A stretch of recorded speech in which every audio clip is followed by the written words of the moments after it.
Hi, I'm Chris Skinner, Chair of the Financial Services Club, here with Dave Birch of Consult Hyperion. Hi, Chris. How you doing? Good, good. Very interesting. You're a guy who likes to be a little bit on the leading edge of payments. What is leading edge right now? Well, you know, what I've heard today, I have to say, I think your analysis, by the way, was correct, which is that mobile dwarfs everything else. The pace of innovation in mobile, the non-bank players that are in that space, the new value chain that's around it, the new opportunities of value-added services, all of those combine together to make mobile the focus of any realistic short to medium-term payment strategy. But of course, what's happened over the last couple of days, and you would have said that coming into the conference as well, because what's happened over the last couple of days is you see what's going on with people like Google, Facebook. You see this acceleration of interest in payments from those kind of players.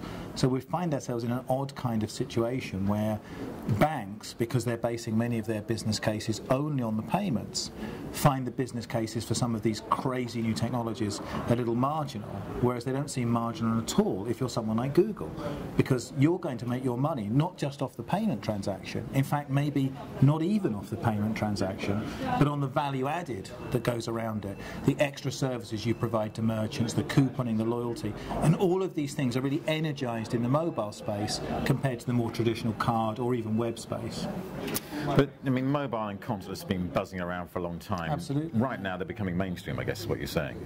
I think the payment part of it is becoming mainstream. I think what we haven't seen yet is what innovative people will do around the channel. So the idea that you walk into a shop, everyone uses the example of McDonald's in Japan at the moment, because it's a very good example. With one wave of the phone, you're actually engaging in multiple transactions, delivering a coupon, getting loyalty points, making the payment. When that's stirred in with more specifically mobile characteristics like location, who knows what people are going to come up with. So I think that's why it's become that focus for innovation. So we've all thought for quite a while that mobile was going to be, you know, really very dynamic, but I think it's the arrival of the non-bank players and the arrival of the non-payment transactions which really make it a focus at the moment. And do you think any of that's truly disruptive, or is it just going to be an evolution where banks will catch up and keep up? No, I think some of it genuinely will be disruptive, because particularly in Europe, where you've already seen something like 100 organisations apply for payment institution licenses, I think the ability of banks, as we heard this morning, to compete in that space is a little limited. And actually, it doesn't make sense for all banks to invest all of their money in that stuff. You know, retail payments is not such a huge money maker for them, precisely because they don't provide these value-added services. If other people can provide those payment services more cheaply, then it's kind of in the bank's interest to use them as well, as long as they can find some other way of connecting with the customer to maintain the DDA.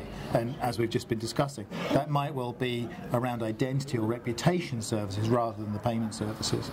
And in the stream that we've just been attending, you know, the main players that people drew out the bag as being the biggest threat are the mobile carriers and Google. Do you concur that those are the main players to watch, or do you think there's any other organisations that banks should be either tracking, partnering, or afraid of? I mean, I think they're absolutely right to focus on Google as a threat at the moment. But if you look at the kinds of organisations that might dominate that space in the medium term, I think you have to look more towards the retailers, because the truth is the retailers have the physical presence, they have the business, the absolute business drive to get the cost of payments down, and they're the people who derive maximum benefit from the value-added services. So although they haven't entered the space yet, I strongly suspect that the most disruptive entrance in the space will be actually from the retail side. If, I mean, to pick the obvious example that everyone uses, if Tesco obtains a PI and an ELMI and issues its own card without no bank involvement at all, that would immediately see something like a sixth of UK retail spending disappear out of credit and debit and onto their own card, and you know that would inevitably be disruptive. So, final question, you know, we come back here, let's say in 5 years, what's going to be the top of mind topic? I have a suspicion that coming up on the outside is biometrics. You and I certainly have looked at this space periodically. I think we've begun to understand that biometrics is a customer convenience play rather than a security play. And as those technologies become more convenient, relatively marginal improvements in things like voice authentication, iris recognition, transform them in the retail space. So I have a sneaking suspicion that while we're obsessed with mobile right now, in the medium term it might well be biometrics that come up on the outside. I'll watch that space. In the meantime, can I have your fingerprints? Cheers. Enjoy the show, Dave.